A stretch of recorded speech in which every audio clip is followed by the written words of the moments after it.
शेतकरी मित्रांनो, 6 डिसेंबर 2024 आज आपण अमृत पॅटर्न पद्धतीने डेव्हलप केल्या जात असलेल्या हरभरा चना या पिकाच्या प्लॉटमध्ये शेतकरी मित्रांनो आपण माहिती घेऊया की सध्याच्या परिस्थितीत सतत ढगाळी वातावरण आहे आणि अशा ढगाळी वातावरणामध्ये कदाचित पाऊस पडला किंवा सतत ढगाळी वातावरण राहिले तर हरभरा पिकाचे फवारणी व्यवस्थापन आणि पाण्याचे व्यवस्थापन कशा पद्धतीने करायला हवे।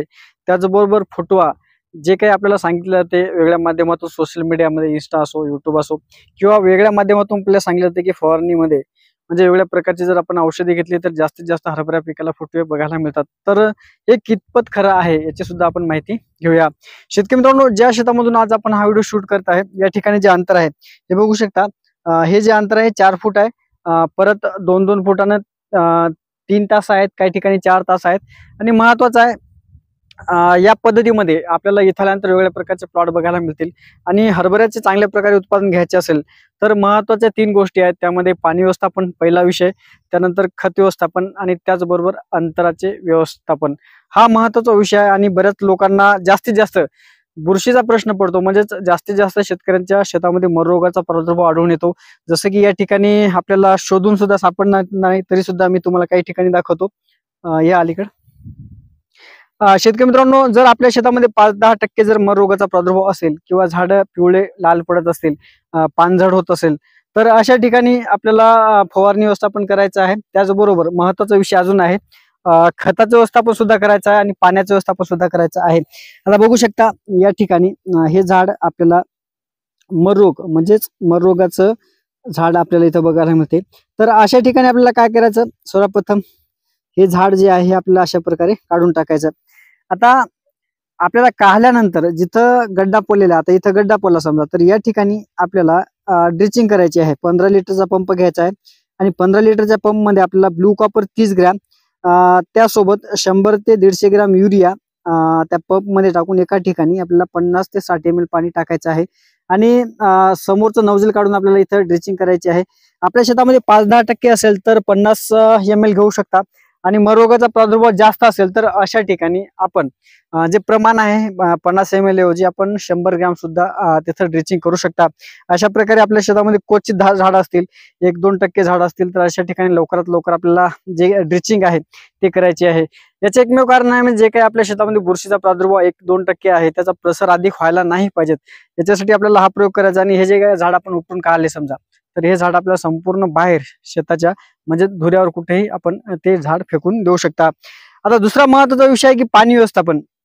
शेतकरी मित्रांनो, यामध्ये पाणी व्यवस्थापन जे आहे आपल्याला पहिलं पाणी व्यवस्थापन जे आहे आपल्याला जमीन बघून करायचं। जसं की आपली जमीन भारी असेल, जसं आता या ठिकाणी आमच्या शेतात 70-80 फूट काळी आहे, यामध्ये पहिलं पाणी व्यवस्थापन आपण सुरुवातीला दिल्यानंतर नांगरानं पेरणी केल्याने नंतर जे आता दुसरं पाणी व्यवस्थापन म्हणजे पहिलं पाणी व्यवस्थापन करणार आहे याच्यात, हे आपण 20 ते 22 दिवसात दरम्यान करणार आहेत। आता म्हणजे 1-2 दिवसात यामध्ये पाणी व्यवस्थापन आपण करणार आहे। आणि दुसरं पाणी व्यवस्थापन जे आहे यामध्ये इथून परत 15 ते 20 दिवसाला दुसरं पाणी व्यवस्थापन करणार आहे। आपली जमीन जर हलकी असेल तर अशा ठिकाणी पाणी व्यवस्थापनाचा जो विषय आहे, पाणी व्यवस्थापन आपल्याला हलक्या जमिनीमध्ये 15 ते 20 दिवसाला करायचं आहे आणि भारी जमिनीमध्ये आपल्याला पहिले पाणी व्यवस्थापन हे 20 ते 25 दिवसात दरम्यान करायचं आहे। पाणी व्यवस्थापन करताना खताचा विषय आहे। खत जर आपल्याला द्यायचं असेल, जर आपण अंतर मोठं घेतलं असेल, जसं या ठिकाणी 2 फुटावर आहे, तसं 2 आहेत, परत 2 आहे आणि परत 4 फूट डाव्या उजव्या बाजूला इथं आपल्याला बघायला मिळते।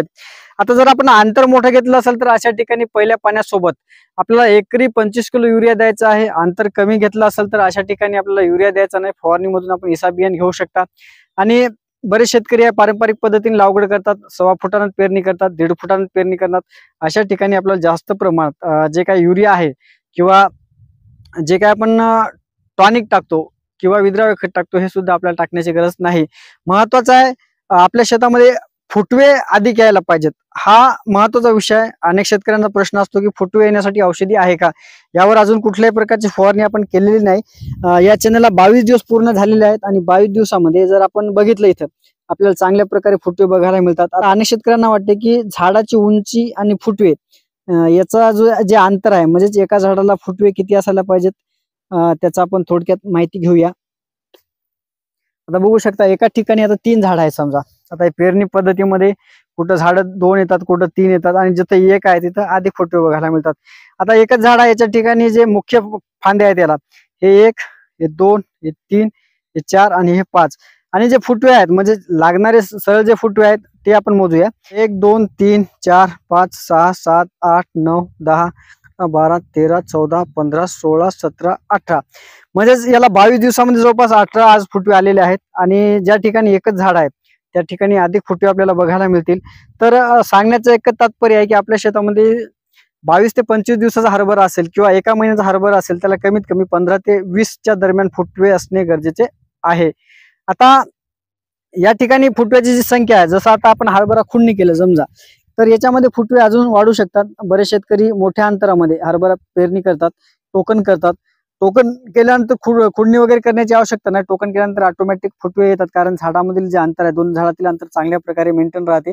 आणि पेरणी जिथं केली तिथं खुटवे करू शकतात, आणि जिथं पेरणी केली तिथं आपण खुडणी करू शकता. खुडणी पाण्याच्या पहिले म्हणजेच 20 ते 25 दिवसात दरम्यान पहिली खुडणी करू शकता, आणि तिथंच युरिया आणि पाणी व्यवस्थापन आपण करू शकता. आता महत्वाचा विषय आहे की फुटवे येण्यासाठी अशी कोणती औषधी आहे का? मी सर्वप्रथम आपल्याला सांगितलं की हरभरा पिकामध्ये फुटवे येण्यासाठी कुठल्याही प्रकारची औषधी नाही, तरी सुद्धा आपण जर झाड चांगल्या प्रकारे निरोगी ठेवलं आणि सतत 2-3 पाणी स्प्रिंकलरची सुरुवातीला दिले किंवा शेंडे खुडणी केली तर अशा ठिकाणी अधिक फुटवे बघायला मिळतात. आता महत्वाचं आहे की फवारणी कोणती करायला पाहिजे. यामध्ये सर्वप्रथम फवारणी घेताना इसा बियाण, जर आपल्या शेतामध्ये हरभऱ्यात चांगल्या प्रकारे वाढ होत नसेल, दोन झाडातील अंतर जास्त झाले असेल, अंतर मोठं घेतले असेल, तर अशा ठिकाणी इसा बियाणे 40 ml घेऊ शकता. यासोबत केम हे 40 ml किंवा इमामॅक्टिन 10 ग्रॅम दोन्हीपैकी कुठलेही कीटकनाशक आपण सोबत घेऊ शकता. यासोबत महत्वाचं आहे, जर आपल्या शेतामध्ये जी काही बुरशी आहे, आता बुरशीचं पर्सेंटेज म्हणजे टक्केवारी असते. आपल्या शेतामध्ये 40-50% जर बुरशी असेल, अनेक शेतकऱ्यांच्या शेतामध्ये सध्या तरी आढळून येत आहे, तर अशा ठिकाणी कस्टोडिया हे 25 ml घ्यायचं आहे. आपल्या शेतामध्ये बुरशीचं प्रमाण कमीत कमी 20-25% असेल तर साप पावडर, आणि कमी असेल तर रोको हे 30 ग्राम प्रति 15 ते 20 लिटर पंपसाठी आपण घेऊ शकता. आणि महत्वाचं आहे, अशा प्रकारे आपल्याला फवारणी करायची आहे. आता ढगाळी वातावरण आहे किंवा पाऊस पडला कदाचित, तर आपण कशा पद्धतीने नियोजन करायला हवे याची संपूर्ण माहिती आपण अमृत पॅटर्न ऍपवर घेऊ शकता. हे असे नियोजन आहेत ते आपण डायरेक्ट सोशल मीडियाच्या माध्यमातून सांगू शकत नाही. त्यामुळे आपण प्ले स्टोरला जा, अमृत पॅटर्न ऍप डाउनलोड करा, आणि त्यामध्ये जे वातावरण बिघडलेलं आहे किंवा पाऊस पडला तर त्यावर कोणत्या पद्धतीने आपण नियोजन करायला पाहिजेत याची संपूर्ण माहिती आपल्याला ऍपवर बघायला मिळेल.